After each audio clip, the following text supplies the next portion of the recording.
All right, welcome back to What's on Our Walls. We're now in the kitchen area. I'm going to introduce you to the Minnesota State Photograph. This is by Eric Enstrom. If it looks familiar, it's in a lot of old people's kitchens. And it was in my grandma's kitchen, and it became so synonymous with her kitchen that a lot of us cousins have it as well.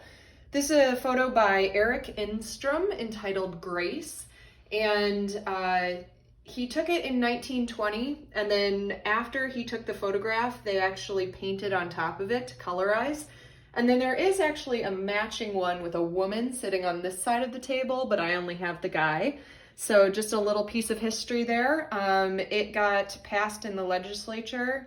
I think it was like not too long ago, like 2008, it became the state photograph.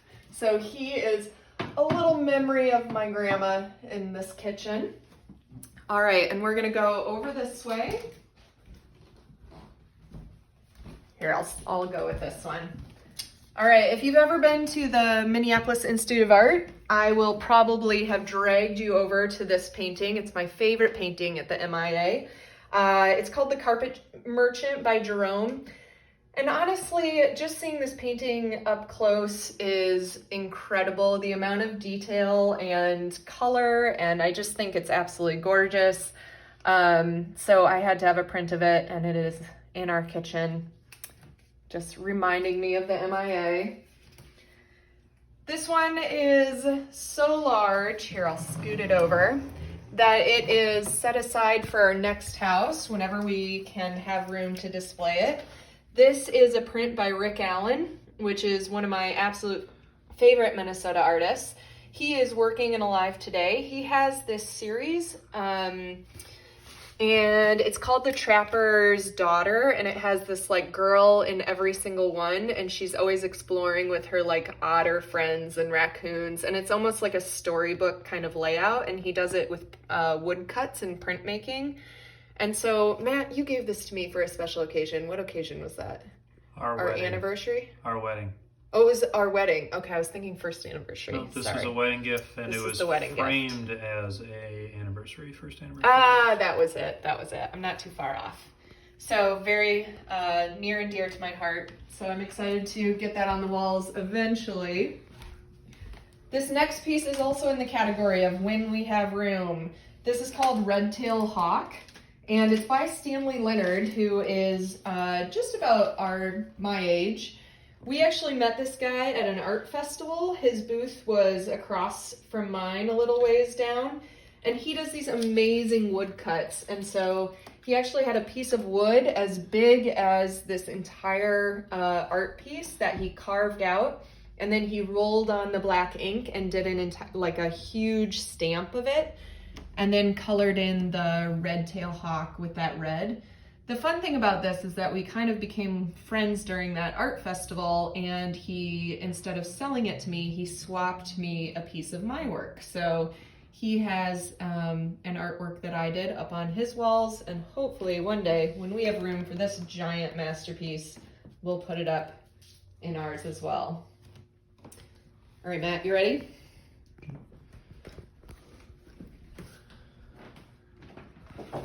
So predictably, I have more concert posters. So this is from one that we went to recently, before all of the pandemic happened. This was one of the last concerts we went to. It's from the infamous String Dusters. This was done by Paragon Creative, which is Derek Perez. He's a guy in Atlanta.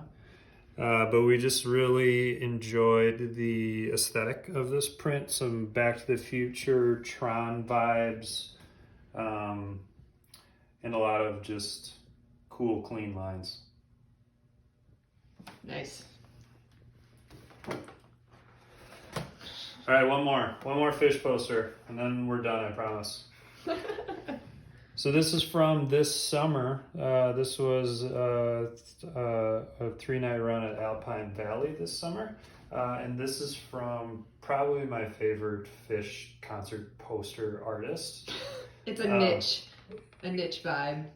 Ken Taylor, he does a lot of stuff with like kind of animals and he does I think it just does a really cool job of kind of melding together like the natural world and the fantastical world. So a lot of it is just like bears and creatures, and this one has this like giant furry lizard guy, and this is actually the entrance to the Alpine Valley Hotel that you can stay at right next to the amphitheater.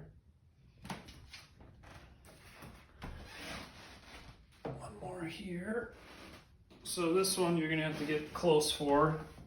But this is by a guy named James Nyhus, and what he does is he paints by hand. He paints trail maps of all of the major and minor ski resorts in the United States. So this is sort of a trail map of sorts for Whitefish up in Montana where we ski. And each of those trees is individually painted. This is all by hand. There's nothing computer generated here. So he has spent probably maybe more time than Bob Ross painting trees in his lifetime. I think that's accurate. And then one more. We have two more. Two more. First, this one. So this is from, this is an Art Crank piece. So Art Crank is a art show that focuses on and celebrates bicycles, bike riding, bike culture in Minneapolis every year. And it just takes artist submissions. It's a giant art show. This was a print I picked up, I think, in 2017. I just really like the clean lines. It's got kind of a yacht rock Pablo Cruz vibe that I really dig. And just the simplicity of it is nice. Yeah, if you ever get a chance to go to Art Crank, they have it every summer, and it's good design. Mm-hmm. All right, we're finishing where we started with Chuck U. We have this guy hanging in our kitchen for multiple reasons. So you want to chat about it? Chuck U is kind of the unofficial artist. He's the official artist for Indeed Brewing Company here in Northeast Minneapolis. So he does all of the can design, and which this originally was a can design that they made prints of. He also has artwork that he hangs in the tap room in Northeast Minneapolis.